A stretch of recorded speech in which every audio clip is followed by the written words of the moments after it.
उत्तर प्रदेश के परिषदीय प्राथमिक विद्यालयों में शिक्षक भर्ती को लेकर के क्या कुछ अपडेट है। साथ ही आज 69,000 सहायक अध्यापकों की भर्ती में आरक्षण विवादित मामले पर क्या कुछ हुआ और उत्तर प्रदेश में अगले वर्ष विधानसभा चुनाव को देखते हुए आचार संहिता कब लगेगी, क्योंकि यही सब कुछ तय करेगा दिशा और दिशा आने वाली शिक्षक भर्ती का। इसके अलावा जैसा कि आपको ज्ञात होगा, रीट लेवल 1 में बीएड अभ्यर्थियों के विरोध के संदर्भ में एक याचिका माननीय कोर्ट में चल रही थी, जिस पर आज भी सुनवाई हुई है। उसमें क्या कुछ बातें निकल करके आ रही हैं, किसका पक्ष मजबूत है, सरकार और एनसीटी की तरफ से क्या कुछ कहा गया।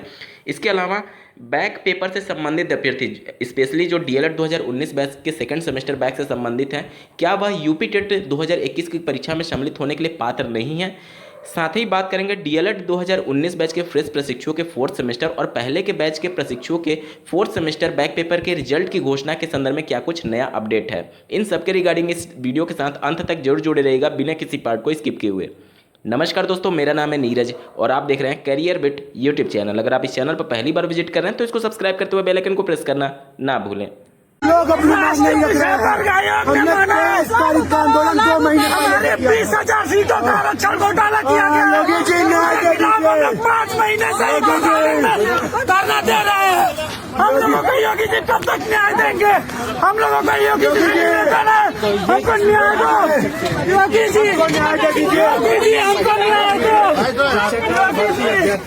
योगी जी विधानसभा हमारे द्वारा चुने गए लोग यहाँ बैठते हैं, हम उनसे बताने आए हैं 69,000 शिक्षक भर्ती में आरक्षण घोटाला हुआ है। योगी जी को न्याय देना होगा। जो वीडियो देख रहे थे वह उत्तर प्रदेश में पिछली 69,000 सहायक अध्यापकों की भर्ती में आरक्षण विवादित मामले से संबंधित है, जो लगभग 160 दिनों से अभ्यर्थी धरना प्रदर्शन कर रहे थे। वहीं अभ्यर्थी आज लखनऊ की धरती पर भी उपस्थित थे घेराव करने के संदर्भ में और इस मामले को और ज़्यादा नेशनल मीडिया तक पहुंचाने के क्रम में, जिसमें वो काफ़ी हद तक सफल भी हुए हैं।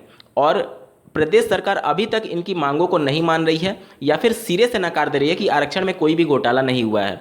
अब ये मामला एक तरीके से सरकार के लिए गले की हड्डी भी बन सकती है, क्योंकि जैसा कि आपको ज्ञात होगा, अगर प्रदेश सरकार इन सब के मामले के आगे झुक जाती है तो सीधा सा एक मैसेज ये जाएगा कि हाँ, भर्ती में आरक्षण घोटाला हुआ था। जिस प्रकार से प्रदेश की वर्तमान सरकार लगातार ये दावा करती है कि इनकी किसी भी भर्ती में कोई भी घोटाला नहीं हुआ है और कोई भी एक प्रश्न चिन्ह नहीं लगा सकता। अब विधानसभा चुनाव को देखते हुए अगर इस मामले पर सरकार झुकती है तो इसका सीधा सा मतलब ये हुआ कि सरकार ये स्वीकार कर रही है कि हाँ, भर्ती में घोटाला हुआ था। इन सबको देखते हुए ये चांसेस कम बन रहे हैं कि सरकार शायद झुके, लेकिन वह बीच का रास्ता कुछ निकाल सकती है। अब बीच का रास्ता क्या होगा, तो जैसा कि आपको ज्ञात होगा, 22,000 पदों को जोड़ने के संदर्भ में अभ्यर्थी अलग से धरना प्रदर्शन कर रहे हैं 69,000 सहायक अध्यापकों की भर्ती में, जो पिछली 68,500 से बची हुई 22,000 सीटों को जोड़ने की बात कह रहे हैं। और ये जो आरक्षण विवादित मामला है, ये अलग मामला है। तो दोनों मामलों को शांत करने के लिए सरकार बीच के रास्ते पर इस प्रकार से कार्य कर सकती है कि एक नई शिक्षक भर्ती का विज्ञापन जारी कर दे, ताकि अगर विज्ञापन जारी हुआ तो ये सभी अभ्यर्थी जो 22,000 पद को जोड़ने के लिए कर रहे हैं, निश्चित तौर पर अपना पूरा आंदोलन खत्म करके पढ़ाई पर ध्यान देने लगेंगे। तो सरकार कहीं ना कहीं बीच के रास्ते पर ध्यान जरूर दे रही होगी। और जिस प्रकार से आपको ज्ञात होगा कि इन सब मामलों को निपटाने के लिए अधिकारियों के द्वारा भी ये स्वीकार कर लिया गया था कि अगर शिक्षक भर्ती का विज्ञापन जारी हो जाता है तो ये सभी मामले स्वतः ही समाप्त हो जाएंगे। स्क्रीन पर आप एक जाने माने पत्रकार की ट्विटर हैंडल को देख पा रहे होंगे। इनके द्वारा ये सूचना दी गई है कि उत्तर प्रदेश में चुनाव आचार संहिता 10 जनवरी के बाद कभी भी लग सकती है। सरकार अपने बड़े काम 10 जनवरी सीमा रेखा के ध्यान में रखकर तय कर रही है। जैसा कि आपको ज्ञात होगा, प्रदेश की वर्तमान सरकार और इनके पार्टी की एक उच्च स्तरीय बैठक भी हुई थी, जिसमें कुछ प्रमुख एजेंडे और इन्हीं सभी आने वाले विधानसभा चुनाव को लेकर के चर्चा किया जाना था। तो ये जो समय चल रहा है ये बहुत इंपॉर्टेंट है और इस समय जो एक प्रदेश सरकार के समक्ष जो प्रश्न चिन्ह और छाप अभ्यर्थियों के द्वारा छोड़ने की कोशिश की जा रही है, निश्चित तौर पर ये आने वाली शिक्षक भर्ती में अपना मजबूत और जोरदार योगदान देने वाला है। जैसा कि आपको ज्ञात होगा, राजस्थान प्राथमिक शिक्षक भर्ती में बीएड की एलिजिबिलिटी को लेकर के पूरा मामला फंसा हुआ है और माननीय कोर्ट में ये याचिका चल रही है। 22 नवंबर को सुनवाई हुई थी, उसके बाद से दिनांक 23 नवंबर को भी इस केस में सुनवाई हुई है। सुनवाई में आज बीएसटीसी की तरफ से यानी डीएलएड की तरफ से अपना पक्ष रखा गया, जो बातें छूट गई थी, और साथ ही साथ एनसीटीई के वकील के द्वारा भी अपने पक्ष को रखा गया है। उनके द्वारा वही सब बातें दोहराई गई हैं जो गजट उनके द्वारा जारी किया गया था कि इनको 2 वर्ष के अंदर 6 माह का ब्रिज कोर्स करना होगा और बीएड अभ्यर्थियों को पात्र मान लिया गया है। वही सब चीज़ें दोहराई गई हैं। और जो बीएड का पक्ष है वो कल दिनांक 24 नवंबर 2021 को सुना जाना प्रस्तावित है माननीय कोर्ट में दिनांक 24 नवंबर को सुबह 10:30 बजे। कल का दिन महत्वपूर्ण होगा क्योंकि माननीय कोर्ट ने ये टिप्पणी की है कि कल इस केस को फाइनल सुन लिया जाएगा। हो सकता है कि कल ही फैसला सुरक्षित रख भी लिया जाए। कल क्या चीज़ें होंगी आप लोग को समझ लीजिए। पहले तो बीएड के पक्ष को सुना जाएगा, उसके बाद से बीएड और बीएसटीसी के बीच एक तरीके से तर्क वितर्क होगा और आमने सामने चर्चा विमर्श किया जाएगा कोर्ट में। उसके बाद से अंतरिम रूप से माननीय कोर्ट को ही फैसला लेना है क्योंकि एनसीटी ने भी अपना पक्ष रख दिया है। प्रदेश सरकार की अगर बात की जाए तो प्रदेश सरकार बीएसटीसी के पक्ष में है और बीएड अभ्यर्थियों को वो प्राथमिक शिक्षक भर्ती में शामिल करने के पक्ष में नहीं है। अब सभी चीज़ों को अगर कंबाइंड फॉर्म में देखा जाए तो एनसीटी का पक्ष महत्वपूर्ण था, उसके बाद से राज्य सरकार का पक्ष महत्वपूर्ण था और अगर दोनों को देखा जाए तो दोनों एक तरीके से बीएसटीसी के पक्ष में ज़्यादा दिख रहे हैं। हालांकि एनसीटी ने चीज़ों को घुमाने की कोशिश जरूर की है कि उनका गजट जो जारी हुआ था उसके आधार पर, लेकिन प्रदेश सरकार ने स्पष्ट शब्दों में कह दिया कि वह बीएसटीसी को ही प्राथमिक शिक्षक भर्ती में सम्मिलित होना देखना चाहते हैं। बात करेंगे डीएलएड 2019 बैच के फ्रेश प्रशिक्षु और पहले के बैच के 4th सेमेस्टर बैक पेपर के प्रशिक्षुओं के रिजल्ट के संदर्भ में। तो जैसा कि आपको ज्ञात होगा पीएनपी के द्वारा 15 नवंबर 2021 का डेडलाइन दिया गया था कापियों के मूल्यांकन के संदर्भ में।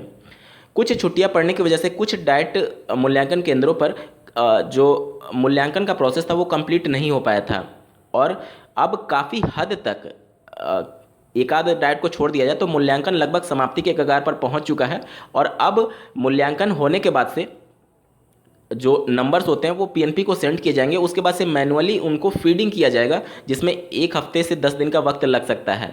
तो मान करके चलिए पीएनपी के अनुसार दिसंबर के प्रथम या फिर दूसरे सप्ताह में हर हाल में 4th सेमेस्टर के रिजल्ट की घोषणा होना प्रस्तावित है। 22 नवंबर 2021 को सचिव परीक्षा नियामक प्राधिकारी कार्यालय द्वारा डीएलएड 2019 बैच के प्रशिक्षुओं के रिजल्ट वेरिफिकेशन के संदर्भ में एक पत्र जारी किया गया था सभी डाइट प्राचार्य को, जिसके बाद से ऐसे अभ्यर्थी 19 बैच के जिनकी सेकेंड सेमेस्टर में बैक लगी हुई है और अभी तक उनका क्लियर नहीं हुआ है, उनके मन में कन्फ्यूजन हो गया कि क्या वो अभ्यर्थी यूपी टेट की परीक्षा में सम्मिलित होने के लिए पात्र है या नहीं, क्योंकि इसमें उत्तीर्ण कर चुके अभ्यर्थियों के बारे में चर्चा की गई है। देखिए पीएनपी की अगर बात की जाए तो सिर्फ ये एक परीक्षा कराने वाली संस्था है, ये आपकी एलिजिबिलिटी को लेकर के मानक तय नहीं करती है। ये सिर्फ एक परीक्षा कराने वाली संस्था है। एलिजिबिलिटी तय करने का जो अधिकार है वो एनसीटीई के पास है। एनसीटी के मानक के अनुसार अगर आप सेकेंड ईयर में हैं तो पूरी तरीके से पात्र होते हैं अपीयरिंग में अप्लाई करने के संदर्भ में और आप परीक्षा देने के लिए पात्र भी होते हैं।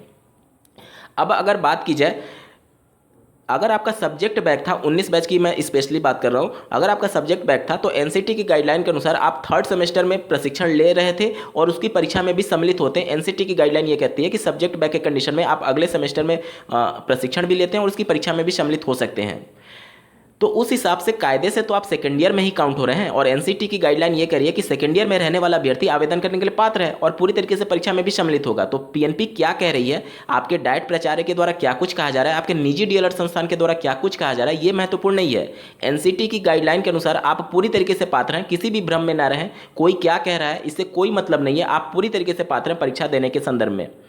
और जहाँ तक वेरिफिकेशन की बात है तो क्लियर मैं बता दे रहा हूँ कि डाइट प्राचार्य से आपके रिजल्ट को वेरीफाई करने की कोई भी आवश्यकता नहीं है। यहाँ पर जो लेटर जारी किया गया है ये डाइट प्राचार्य के द्वारा पीएनपी से प्रश्न पूछा गया था कि इन अभ्यर्थियों को किस प्रकार से वेरीफाई किया जाए, तो उनको ये जवाब दिया गया, डाइट प्राचार्य को जवाब दिया गया कि आपके डाइट लॉगिन पर ये चीज़ें अवेलेबल हैं, उससे आप वेरीफाई कर सकते हैं। इसमें निजी डीएलएड संस्थानों का कहीं जिक्र तक नहीं किया गया है।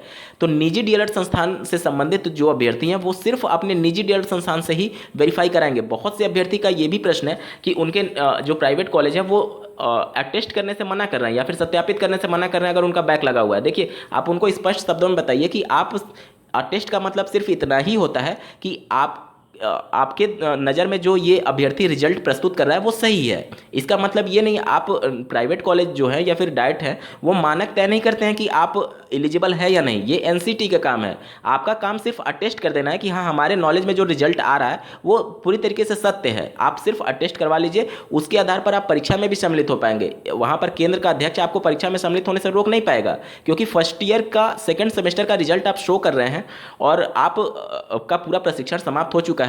भले ही आपकी सब्जेक्ट बैक थी तो उस कंडीशन में आप पूरी तरीके से पात्र हैं एनसीटी के नियम के अनुसार।